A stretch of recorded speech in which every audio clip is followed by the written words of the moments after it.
Flame check.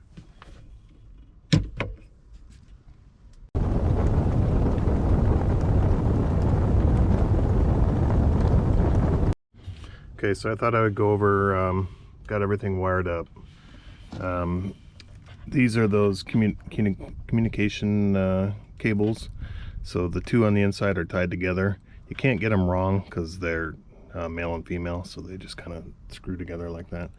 And then my long extension goes all the way down and into here, into the VE bus. The other thing I've got hooked up is my shore power. So I decided to go through here. This came with the kit that I bought from FreedomVanGo. So it's just a drill a 2-inch or whatever I think it was a 2.5-inch hole into the van. This comes out inside this column here, so right down in there. So you got to double check in there, make sure, because there's not much room over here on that side of it. So when you're pushing in this plug, it was like 3 inches long coming into the van this way. So you just got to make sure you have enough room going into there. And so my shore power plug comes in through here. I just push the extra down into that, comes back through here, and then goes into my inverter here.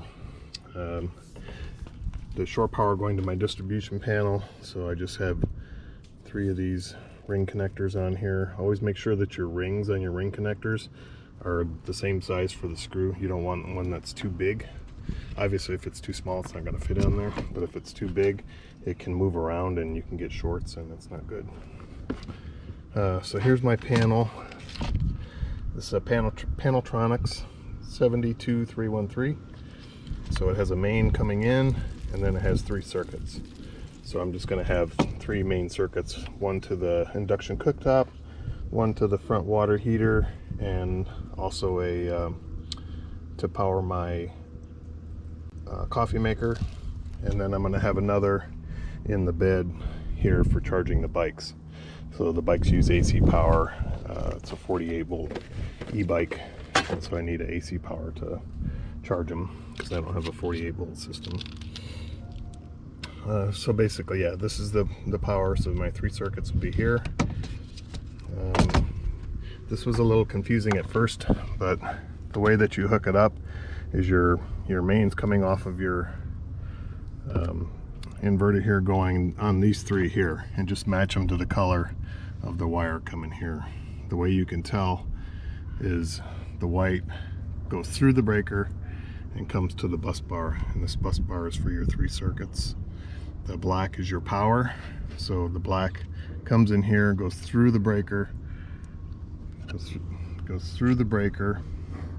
Your black comes in here, goes through the breaker, comes out here, and then goes to the bus bar. And then all your devices are hooked, or your circuits are hooked on this side with the black, and then this is your neutral, which is the white, and then your safety is your green. So when you're hooking up from here, green goes there because of the green wire, white goes there, black goes there. Okay, so I built this back panel. This is basically plywood with coin flooring just glued over top of it. This is where my AC panel is going to sit, right here, like that. It'll screw into there. I just have 5/16 bolts going to a T-nut, and the T-nut's one of those spring-loaded ones, so it'll kind of stay put when you set it in there. This is just 3/4 aluminum corner by it's from Lowe's, and I just did that for kind of like an edging. I need to file this down because it's a little sharp there, but you can just see it's just screwed into the back. That's it. Right here, this is going to be my main ground for my system. So I just took some sandpaper, 220 grit, and just filed that away, and so this can move, so I can get it out of the way when I need to go back in there and install the main cable. Okay, so I just powered on my system for the first time. You can see all of the stuff is basically populating. This is the Victron Connect app. I just downloaded it and turned it on, and all this stuff is here. So I'm just going to click each one. It's telling me my default pin code is all zeros, 6 zeros. And so first thing it's going to want to do is update the firmware. So we'll just let it do that. Okay, so I updated all the batteries. One of them actually failed. I just ran it again, and then it came out okay. So now I'm doing the smart shunt. It says on the app here, incoming phone calls will not interrupt the firmware, but it's recommended not to answer calls during the update process. Okay, so I'm hooking up my electrical for my AC. So I have this coming from my circuit breaker panel back there, coming up along the inside of the 8020, up here, over across, and then down to this one. So this one is going to be for powering my bikes, so it doesn't take a lot of current. It's like 2 amps per bike, and I have 2 bikes, so 4 amps. So I'm going to do kind of like a jumper through or a pass through, and go up into the bedroom area for a secondary outlet for this one circuit. So on lower current outlets, that's fine, but for something like my induction cooktop, this thing is going to be all power. So I'm not going to branch off to another circuit on there, because it'll blow the circuit breakers. So the plugs have a hot side, they have a neutral side, and then the ground. So the ground is shared. These don't matter, so if you're only putting in one wire, they're connected by this brass plate in here. This is just to split it off if you're going to do another circuit, so it doesn't matter if you put it there or you put it there. And then the other side is hot, and it's labeled on the back of the switch. And I found these shallow enclosures at Home Depot. They're just wide enough to where it'll fit inside of a 80/20 wall. So I think what I'm going to do is I'm going to enlarge one of these holes, and then just going to mount it to a T-nut inside. They're using a T-nut screw, and that'll just hold it right there for use inside the garage. And then I'll put a plate over it, of course, to protect the circuit. So anyway, this one's going to continue on. I did another one up there. That's for my water heater and coffee maker. And then I have the induction cooktop, and then this one and this one. So 80/20 sells these little wire ties. So they just basically slip into an 80/20 groove, and you turn them sideways, and then you can pass a zip tie through them. That's what I'm using to hold these up here.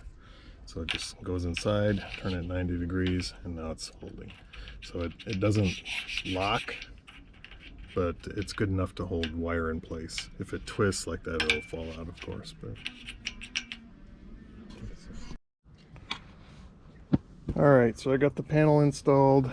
Everything's ready for a check. I put all my outlets. I have one there in the garage, one over there for the induction cooktop and microwave, and then one in the back over there for hot water and coffee maker. So this is the servo. I hooked this up. This goes in place of the little round Victron power gadget. I'm not sure what it's called, but for the power for this, if you're doing it with these batteries, these Victron, they're called smart batteries, so they don't have a BMS built into them. So that's why you have to have this VE bus BMS. And so when you're hooking this up to the 5 volts, you don't want to hook it directly to these distributors down here. You want to hook it to something that's being fed off of this smart switch. So in that case, this would be my DC here. And the reason is if it's down here and the batteries are feeding it and you get a low battery situation, this is going to continue to be powered in addition to your display while your batteries are low, and it could result in damage. And so you want this to be able to shut off all the DC loads so that you're not powering anything, and so that will shut that off if it's hooked directly to this.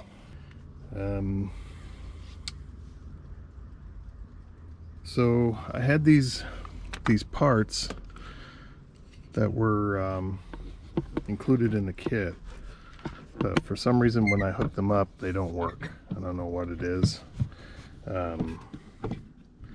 If I hooked up this dongle, this worked fine and I could see the inverter, but hooking up the VE bus BMS to this VE bus BMS, or this is the mains detector, it wouldn't do anything. So this wouldn't turn on, couldn't see anything. So I have a servo, so I mounted the servo up here, and I have the display right up there currently. But when I mounted the inverter directly to the servo, and then this little external power control, everything works. So right now my shore power is hooked up. I have it set to 8 amps. It can go all the way up to 30, but on my house that'll blow the circuit breaker. So I can see I have power here. Flip these on. These are my 3 separate circuits. So the hot water heater, the stove, and the garage and bedroom outlet. And so now I'll just test them out. So this is the induction.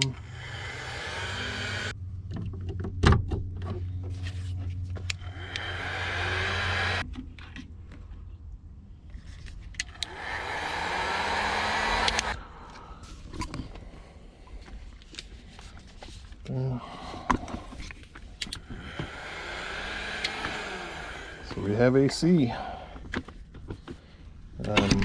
I did check the air conditioner earlier today, and that was working. I can turn it on here so you can see.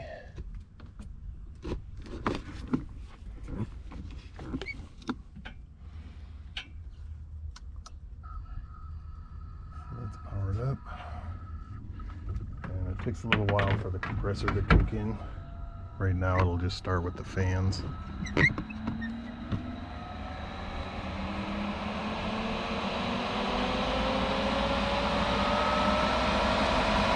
pretty loud in here. The current fan speed I think is set pretty high.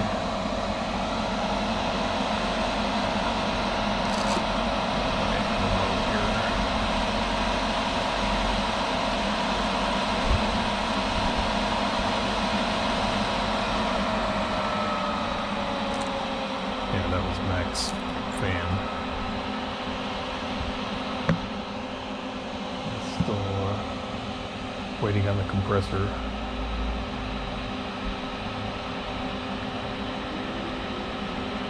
You can hear it starting up now.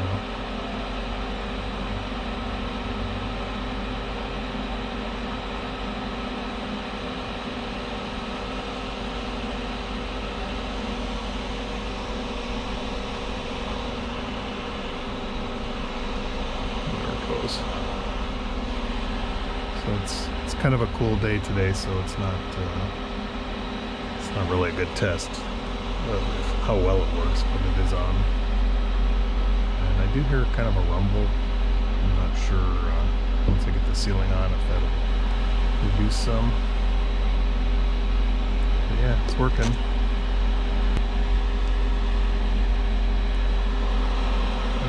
It's off. And I've heard you can also use this as a fan, so you just crank the temperature up to 80 degrees and it will blow like a fan, so like for your max air I have a max air up front, so this will be able to blow in and create that circulating effect, although it is a bit loud. Hopefully we'll be able to sleep. So here's the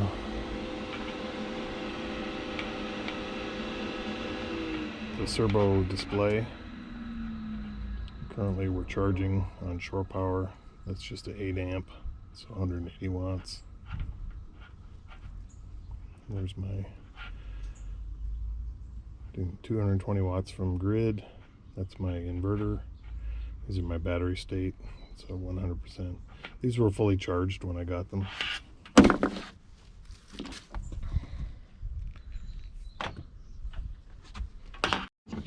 Okay, so I got the system working. I'm gonna need to put the cover back on this and route the wires all in. So I was having issues where the inverter wasn't functioning.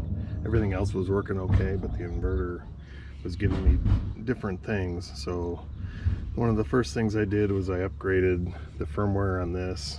That didn't solve it. It looked like it was never seeing anything coming from my system. It's indicating a state of charge. I plugged it in on external power and I had it routed in a way that was making it work, but I think it was incorrect because it was bypassing the BMS, which is not good. So I took it out back apart, and after I upgraded the firmware, I put it all together, and it was giving me a low voltage alarm or a low battery alarm, so it wouldn't charge anything. So first thing I did was I bought all Victron cables and replaced the ones that I had made, suspecting that they were just not going well. I had seen people online say, yeah, you should definitely use Victron cables. Don't buy cheap Chinese ones, or in my case, make my own. So I did make some, but I replaced them all. That changed things a little bit, but it still was not working right. And then I noticed that my BMS here was not powering on. There's an enabled light that was never coming on right there. And so I checked the power, and I think I just had a bad connection here. And so I redid that connector and then plugged it in, and everything started working. And so right now I'm on shore power, and currently it's doing the absorption charge on the battery. So it goes from bulk to absorption and then to float. So everything is working, which is good. I'm tired of working on it. Bye. Okay, so I ran the wires up through this port here on the end, the network cables to here and here. I did change one thing. I did have it originally going to this VE Bus Smart Dongle. So that basically just gives this Bluetooth ability. But I'd rather have it on the servo. So I have it, instead of placing it into the smart dongle, I just pulled it off and then stuck it into the servo. And so for what that gives me is the ability to see what's going on the smart display here. So you can see the current is flowing out. Before, when it was just, I could see this if I went Bluetooth with my phone, but since this is going to be in the van on all the time, I'd rather have it going to this rather than controlling the Bluetooth. So that's it. So basically it's showing coming from the grid, going in through the inverter, and then going to the battery to do a absorption charge. And now I just have to, down there is my digital multi-control. So if you have the multi-control hooked up, you can't turn the inverter on and off with this, but that's okay. I'd rather have it just a quick switch anyway, instead of going through menus trying to find out where it is. So I'll just mount that and this right next to each other somewhere up here. So now I just have to button up the back panel. I've already checked the AC unit. All my plugs are working. I do have a fan assembly back there that'll I don't have the temperature control right now. It's just a manual control, so it's either on or it's off. So I'm gonna look into buying the control for it. I'm not sure how much that is. Next step is to hook up the solar. So that's gonna come down probably somewhere over here, go into this area here. I have a box there with a circuit breaker that's gonna be used to isolate it, and then it'll go through here into the solar charge controller there. And it's already hooked up, so once I get it hooked to that, it should be ready. And then after that, I need to run wire from the battery all the way back down up through here and into these two spots here, and those will power my two Orion smart chargers.